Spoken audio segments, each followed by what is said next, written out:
You're listening to the Reversing Climate Change podcast by the team at Nori, the carbon removal marketplace. This is a show about the innovators and entrepreneurs developing solutions to climate change. Hello and welcome to the Reversing Climate Change podcast. I'm Ross Kenyon.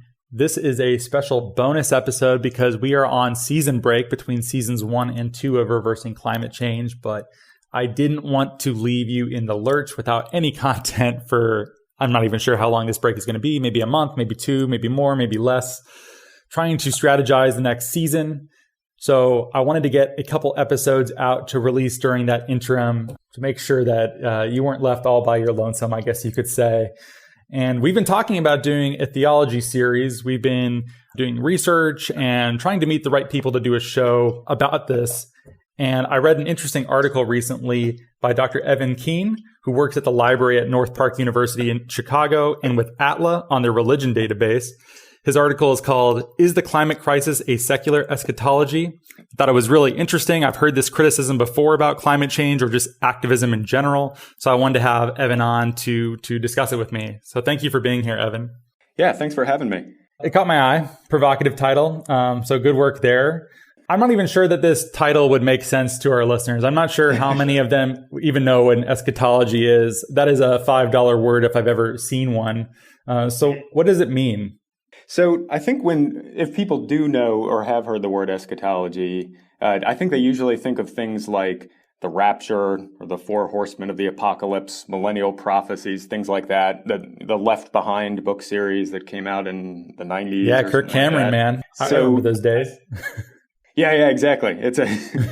Or like the late great Planet Earth, even before that. So all of that kind of stuff, I think, is what people usually think of when they hear the word eschatology, if they think of anything at all. And all of that is a sort of eschatology. I would probably call it an apocalyptic eschatology of sorts. But I think really basically, eschatology is just an account of how things end. Eschatology, it's sort of a subfield of theology, so an understanding of God and the world where we're particularly looking at how history holds together as a completed story. So this means that eschatology usually signals a sort of discontinuity with our normal histories. And that's where you get these things like, horrible wars and 4 horsemen and things like that. The biblical language for this is like a new creation. So there's kind of a break with the current one, and we have a new one that comes forward. But at its most basic and general and maybe philosophical, when we talk about eschatology, we're just talking about how the world ends, and in particular, how our world ends in a way that brings closure and coherence to the life that we're leading now. Okay, that makes sense, and I think is good groundwork for anyone listening. And I think the connection to climate change should be relatively clear. I mean, it seems like there has been a dramatic increase in the weeping and gnashing of teeth over climate change, I think you could say. People are scared that this might be a sort of end time scenario and what that looks like. And I've heard this particularly from conservatives for a very long time, that there's going to be some sort of crisis. So if you're a Marxist, maybe you think about this as class struggle within historical materialism. You have this like dialectical process where you go from feudalism to capitalism, and there's these internal tensions, and eventually that leads to a final crisis. And then there's a brief period where there's a communist state. And then after that, we live in a classless society that's basically anarchistic, and we all live in harmony. And this is sort of like, that's a form of eschatology, and it's secular. You could say that, right? Mm-hmm. Yeah, I think that's fair. And in the article you mentioned, I kind of push back on that a little bit, but I think ultimately that's fair to call something like that a secular eschatology of sorts. It isn't necessarily, people use it or they weaponize this term as a way of casting doubt on it, where it's a way of calling someone a utopian, I think. So could climate change be a secular eschatology? But it doesn't necessarily have to be bad or criticism of that way of conceptualizing it, does it? Right. So I would say, and I think you're right, I definitely, this is something that gets dispatched and weaponized against certain ways of understanding either the near or far future. If we're just going to say climate change is a secular eschatology, I think that makes a lot of sense. We're talking in some very serious ways about the ends of human history, whether we're talking about some sort of ultimate extinction or even just the disappearance of certain islands and the cultures that exist there, or the disappearance of our certain way of life that we've lived in the post-industrial West. Those are genuine ends that people are wrestling with. And in that sense, I think you can call it a secular eschatology. But like you said, I think the problem is when it gets weaponized as like a gotcha criticism of, oh, it's just a secular eschatology. You're just sort of creating this ersatz religion that you're borrowing from older traditions. I'm not sure. Sometimes that's probably true, but I think in lots of cases that's overblown. I think that's fair. Indeed, yeah. I'm pretty sure I first heard this many times reading Robert Shea and Robert Anton Wilson's Illuminatus trilogy, which is it's sort of like Inherent Vice, but it's about if all conspiracy theories were simultaneously true. So you have this like multiple weird overlapping universes. And one of the mottos that they use is, don't immanentize the eschaton. You're sort of like bringing the end of the world to the present in a way that is creating crisis where potentially none needs to exist. And then that Marxist example works, but I was intrigued reading Naomi Klein's This Changes Everything, where I believe it's early in the book. It might be the introduction. She talks about how climate change is a chance for a shock doctrine of the people. For climate change is a chance to reshape society in a very radical way, according to what progressives might like to see. So the charge may be unfair sometimes, but sometimes I think it is pretty accurate. And I think Naomi Klein was pretty honest in saying that this kind of is an eschatology, at least for the progressive left who cares about climate change. Yeah, and I actually, honestly, I haven't read the Naomi Klein's book about that, but knowing just generally sort of the project she's doing with it, it brings to mind, and she might have even used this quote, the idea that it is more difficult to imagine the end of capitalism than it is to imagine the end of the world. And so this, I think, sometimes gets sort of associated with the idea of capitalist realism, but it specifically ties the socioeconomic structures that are put into question by something like climate change to the eschatological question. So yeah, I think it's definitely relevant to eschatological ways of thinking about the world. Yeah, very, very intriguing. I like thinking about it in this way. And also that the idea of like not eminentizing the eschaton, this is, I think, it's the key to a lot of the ambiguity about talking about things in an eschatological register, because it kind of creates this weird dialectic so the eschaton is that which transcends mundane historical life. So in the case of climate change, it's whatever future disasters come or whatever future utopia we might create because of this situation. But the point is, it transcends how we're normally doing things today. So then if the concern is don't eminentize the eschaton, well, if you've eminentized it, in some ways it's no longer the eschaton, right? Because it's not transcendent. So I think at the heart of a lot of these radical discontinuities in how we engage in social life and economic life is this question of, well, at the end of the day, if we do achieve, what Naomi Klein's trying to achieve, if we do achieve what you all at Nori are trying to achieve with a sort of reduction of carbon in the atmosphere, and there's this radically new world that we come to, can we really call it the eschaton anymore once we've eminentized it? So I think that's where there's this ambiguity in the discourse, where we can criticize something for trying to bring the end of the world to today. But if it's here and if it's been created by human hands, then to what extent was it really ever the eschaton in the first place? Does that make sense? Yeah, I'm loving the nuance that you're bringing to this, because I'm so used to it being a cudgel that someone like William F. Buckley would just use against political opponents. And Yeah. Usually it's used in an opportunistic way, but I think there are genuine anxieties that people can have about this. So if we're talking about from a religious standpoint, there's an anxiety of things that should be a matter of ultimate concern and faith we're confusing with things of this world, with things. So we're concerned about nature or the environment, and in a way, is that making us nature worshipers or something like that? So there's this concern of, I guess you'd call it like idolatry or something like that, where you're confusing what's ultimate and what's immediate to us.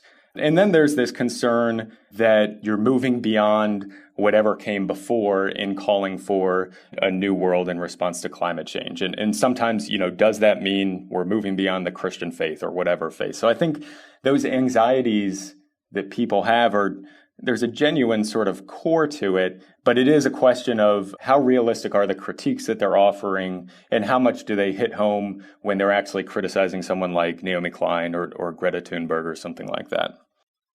Understood. And you're setting me up well for another question I had about this. Oh, good. One of the components of apocalyptic or eschatological theorizing that I'm used to is I've heard this explained as millenarianism, but I know that there's like millennialism, I think is a sort of related idea, but different. I'm not sure which one I'm talking about, so feel free to steer me. Yeah. But it's this idea that the end of the world involves crisis, but then there's this preparing the way for the second coming of Christ, right? Mm-hmm. So then there are some Christian communities that are quite focused on building a better world now as a way of preparing for Christ. And other people think that it just sort of, this crisis happens and then it just sort of spontaneously happens or something like that. So I think that's part of the end times, at least secular portion of eschatology. This was halfway to gibberish. Do you understand what I'm trying to say? I do. Yeah. So if we're talking about, just to step back and look at some of the terms you threw out there, and honestly, this can get very into the weeds, and I'm not sure I have a clear grasp of all of it, but very generally speaking, if we're talking about the millennium, this is the millennial kingdom of Christ. So when you see references to the kingdom of God in the Gospels or something like that, and then it's hashed out more in the rest of the New Testament, the millennium is referring to this sort of eschatological kingdom. If it's something that comes to us, from the other side, if God's bringing it to us in this sort of cataclysmic end, that's what is normally referred to as premillennialism. And that's the stuff that gets the most attention in the United States especially. That's all the rapture stuff where there's a focus on sort of Jesus coming in glory, and then that brings in the kingdom. The other side of that, where you talked about sort of us paving the way toward getting to the millennium, would be post-millennialism. And that's connected more with the social gospel tradition in the U.S., where people were trying to do sort of kingdom work, working with the poor and lowly and things like that. And that's much more an understanding of it sort of not coming out of human power and resources, but the fact that humans had a part to play in the narrative that brings us to the end. So yes, I think you're being clear. Sorry, just to make a short story long, that's sort of how it all kind of plays out. And then within that, there are, plenty of different subdivisions for theologians to have chances to disagree with each other about it. Cool. Yeah. Thanks for teaching me more about that. I'm grateful. One thing we've danced around a little bit, and given that I work in the environmental and climate space, I hear this sort of thing a lot about how people perceive the nature of time. And a lot of people, given that they have environmental leanings, tend to look back to indigenous traditions or even just old European traditions too, the old pagan ways where it's all about cycles, right? Empires rise, empires collapse. There's seasons. There's really not sustained progress. We might grow some and then we retreat back, which is true for, most of settled human history. The standard of living was essentially the same until I think the 17th or 18th century. And then you hockey stick up. And then we have that Whiggish view of history where things are constantly progressing and getting better. But that's a pretty new thing in the human experience.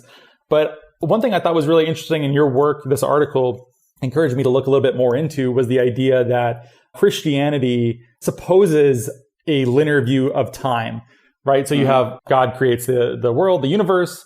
There's Eden. There's the fall from grace. Jesus shows up. He's crucified. He's resurrected. And then the end of history comes when he returns. And that's linear, right? That's not a cyclical view of history.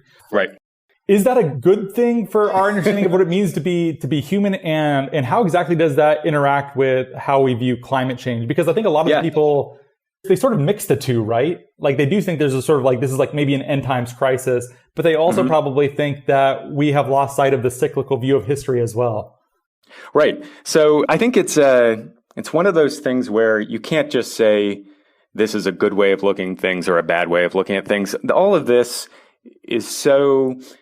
Any way of perceiving time, it's not necessarily natural to us, but it becomes second nature after generations and generations of social structures conditioning us to think about time in that way. So to me, it's almost, I don't know, it's almost beside the point to ask, is this the good way or the bad way of looking at time? Because you and me and anyone, living within a Christian or a post-Christian context is going to look at time relatively linearly, even if they try to push against that. So to a certain extent, I think it's that was sort of settled long before we came along. I would say, first of all, actually there are circular aspects to thinking about time within the Christian tradition as well. And this would go for like Judaism, with the cycle of holy days throughout the year based on the harvest and things like that.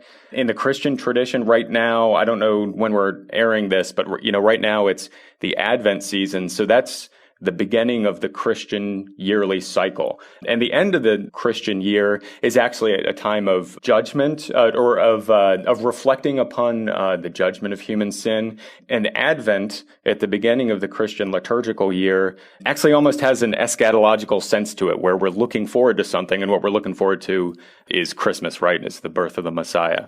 So there's a sense in which cyclical and linear conceptions of time are wrapped up together in Christianity. And I suspect, in more circular conceptions of time, there's also linear aspects there as well. So for me, the question is, how do these basic ways that humans understand the world around them help to make sense of reality for us? And if we look at, and I'm not a climate change expert, I'm a theologian, but if you look at the numbers, I think we see things that are unique and not cyclical in human history. And we see throughout sort of the development of the industrial West, we see a linear progression for good and evil. There are aspects of our history that make more sense to explain through a sort of trajectory toward a particular end, whether that's a good or a bad end. There are also feedback loops. There are natural cycles that are extremely important for understanding our future given the climate crisis. And those are maybe it's more helpful to think of in terms of a cyclical sort of temporality. So I don't think it's either or. I think in some ways we can't do much about it in terms of adjusting what schemas we use to think about time. And I think the most important question really is, can we think in a theologically more critical way about this stuff so that we can have a better account of what's coming in the near future? Such an academic, Evan, giving me these wiggly bit from column A, bit from column B kind of answers. Yeah, a little bit of both. Yeah, no, I think that's all fair. And it is interesting to think about because I think these two conceptions of time broadly are posed against each other. And obviously we utilize both and in different ways. So cool. I guess my question in a way, if we want to look at other ways of conceiving time as more cyclical and maybe more helpful and more healthy, I guess, to connect with the humans as a part of the natural environment, that's great. And then I think the question there is, how do you make sense of X, Y, or Z in a way that's better than a more linear sort of account does? And there might be ways where it's more helpful and other ways where it's not. Sorry, I'm kind of repeating what I just said, but No, it's good. Thanks for summing it up. Well, if people did want to learn more about this topic, which I have no idea how people are going to take this. I personally think it's interesting, and I'm looking forward to doing a lot more episodes. I met with a rabbi recently, and I've been trying to develop some stories coming out of Hebrew scripture, and I'd like to engage a lot of traditions who, basically everyone's thinking about climate change. So I wanted to do more of this. But what do you think are some good resources for people if they wanted to learn about the links between theology of various faith traditions and climate change? Where's a good place to start? Yeah, I was trying to think about this ahead of time. I'm relatively new to the literature there. When I did my doctoral studies, I worked on eschatology, and so there's an obvious connection there. But I'm kind of just dipping into some of the climate change literature as it's relevant to theology. So some of the books that I've read are not necessarily from theologians, but I think they have some sort of theological interest to them, sometimes from ethicists is what I've looked at. One place that might be helpful, and I don't even know if he's coming from, I don't know what his religious background is, but David Orr is an ethicist, and I think he's an environmental ethicist. And he wrote a book called Dangerous Years. I found that helpful to think about basic ethical questions that are going to be introduced given the climate crisis. And it's not theology per se, but it might help to give that wider human picture about the crisis. Another person, actually a personal friend, and I mentioned this to you and earlier as well, Willa Swenson-Lengel. She teaches religious ethics at Villanova University, and she's done a lot of cool work on the question of hope. So hope is a sort of classic theological virtue, but then looking at hope as a basis for human moral action. So she's really intrigued by this idea that a lot of us in sort of the developed world are kind of morally paralyzed by the climate crisis. And sometimes that plays out in denial. Sometimes that plays out in, writing a screed on social media about it, but never actually getting up and doing anything about it, I guess. And so she looks at hope as something that allows humans to pursue moral action, specifically on climate change. And she's been really interesting for me to read her work on it. The one other one I'd mention, and this isn't on climate change in particular, but it's on having a wider natural scientific perspective on the questions that theologians are asking. So John Polkinghorne actually is a scientist, but also theologian. And he wrote a book called The God of Hope and the End of the World. And I think he does a really good job of pointing out that Christianity and other faith traditions have lots of old stories about how the world ends and how we fit into that. But we haven't thought enough about how the world ends multiple billion years from now in the deep history of the universe, and what's the religious significance of that. So he does a good job of, as a scientist, saying these questions are still relevant, but we haven't reflected theologically on them well enough because we're tied up in these sort of action-packed narratives like the Left Behind series or something like that, and we're not thinking about, what happens when the earth is irrevocably changed because of climate change. What happens long after our species becomes extinct, and what is the theological significance of that? So those are, I think, a few that I would point to, but this is something that I'm kind of learning a lot about as well. So sorry, I wish I could be more helpful. I think there's a lot of people. Oh, the one other thing I wanted to mention, I'm talking about the end of the story here. A lot of theological reflection on climate change is about what's referred to as creation care or stewardship of creation. So I think people could find a lot of helpful stuff looking at people who are talking about creation care. That's kind of the bulk of what Christians and other faith traditions are looking at in relation to climate care. For me, I'm more interested in kind of the pessimistic end of the story and worst case scenarios and how do we think about that theologically. But that would be worth other people looking at. Great. No, those are great recommendations. I'm sure you just added to my and listeners' ever-growing reading list. So thanks for doing that, Evan. Yeah. And then one question that you suggested for me, which I'm thinking about and still trying to wrap my head around, and listeners, if you have any ideas for good leads or for good topics related to climate change and theology, feel free to email hello@nori.com. But what sorts of, theologically inflected questions does climate introduce into theology as a discipline? Or thinking about the idea of the Anthropocene. What's on the frontiers of theology? Because I'm sure when people think about it, they're like, hasn't this stuff all been solved since like Aquinas or like Augustine? Like, is there more to do in theology? It seems kind of settled. And that's the problem, right? I mean, people, hear about what I do. I'm a theologian, and it does seem like it's sort of you dust off the old books and you read the answers that have already been given. And we do a fair amount of that. But theology is ultimately about understanding human faith and how it works. And that's something that looks vastly different today than it did before. So I think within the Anthropocene and on the verge of a climate crisis, the sorts of questions I'm asking at least have to do with some of the books I mentioned already, human moral motivation. What motivates us to respond to a crisis like this in a way that's helpful rather than violent and self-destructive? I think that just the mere concept of the Anthropocene raises questions about the nature of humanity and its relation to other species and its relation to the creation. So to what extent can we understand ourselves in a way that also incorporates us into geological time and biological evolution and things like that? And there's lots of good work being done on that right now.